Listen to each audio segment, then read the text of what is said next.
Hello बच्चों, let's read the question. So the question says that microorganisms or microbes are found in. हमें ये बताने कि micro organism या फिर माइक्रोब्स कहाँ मिलते हैं. ऑप्शंस हैं. First option soil, air, water and inside the bodies of living organisms. Thermal vents deep in soil, under snow and in highly acidic environments, all of the above. तो पहले हम की कॉन्सेप्ट देखते हैं और की कॉन्सेप्ट में हम देखेंगे कि माइक्रो ऑर्गेनिजम्स होते क्या. सो first of all, the microorganisms, they are made up of two words. First one is micro, and micro means small, whereas organism means an individual.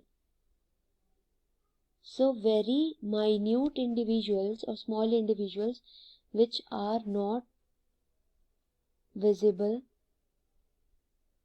with naked eye, they are called as the microorganisms. These are very tiny.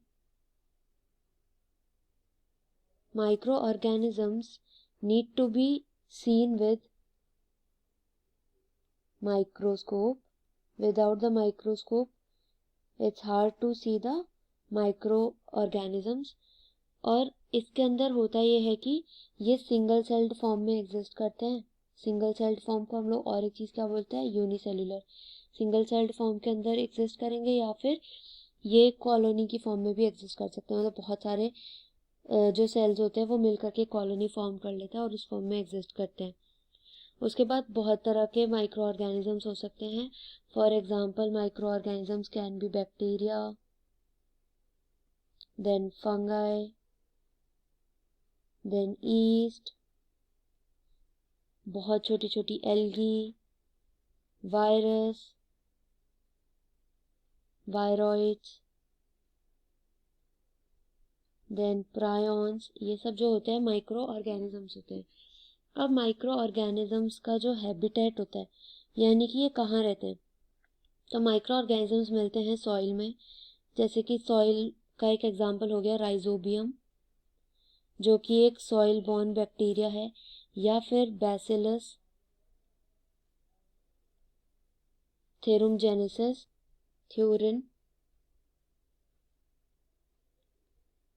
जियान्सिस. और ये जो है ये भी एक तरीके का soil bacteria में है, जिसको शॉर्ट फॉर्म में बीटी भी कहा जाता है. फिर ये बैक्टीरिया जो माइक्रोब्स होते हैं वो वाटर में भी मिलते हैं. जैसे वाटर के बहुत सारे एग्जांपल हैं. एल्गी जो होती हैं वो बहुत वाटर में मिलती हैं. देन एयर के अंदर भी माइक्रोब्स प्रेजेंट होते हैं. लिविंग बॉडी के अंदर भी माइक्रोब्स प्रेजेंट होते हैं. जैसे कि ह्यूमन बॉडी के अंदर बैक्टीरिया पाया जाता है. For example human living body के लिए हो जाएगा हमारे पास स्टेफाइलोकोकस मिलता है, या फिर इस जीनस के कुछ बैक्टीरिया होते हैं वो इसके अंदर पाए जाते हैं. उसके बाद बहुत सारे थर्मल स्प्रिंग्स यानी ऐसी जगह जहाँ पे जो टेम्परेचर होता है वो बहुत ज़्यादा होता है. तो जहाँ पे टेम्परेचर बहुत ज़्यादा होता है, टेम्परेचर इज़ हाई, वहाँ पर भी एक बैक्टीरिया मिलता है जिसका नाम होता है थर्मस एक्वाटिकस. तो ये अप टू 70 डिग्री सेल्सियस तक सरवाइव कर सकता है. तो इसी तरह से जो माइक्रोब्स हैं वो हर जगह पाए जाते हैं. तो अगर हम ऑप्शंस की बात करें तो ऑप्शन होगा सॉइल में भी है, एयर में भी है, वाटर में भी है, इनसाइड द बॉडी भी है, थर्मल वेंट्स में भी है, under snow and highly acidic environments में भी मिलते हैं. सो आंसर हो जाएगा all of the above. So option D is correct. तो हम यहाँ पे लिख सकते हैं option D will be the correct answer. Hope you understood. All the best.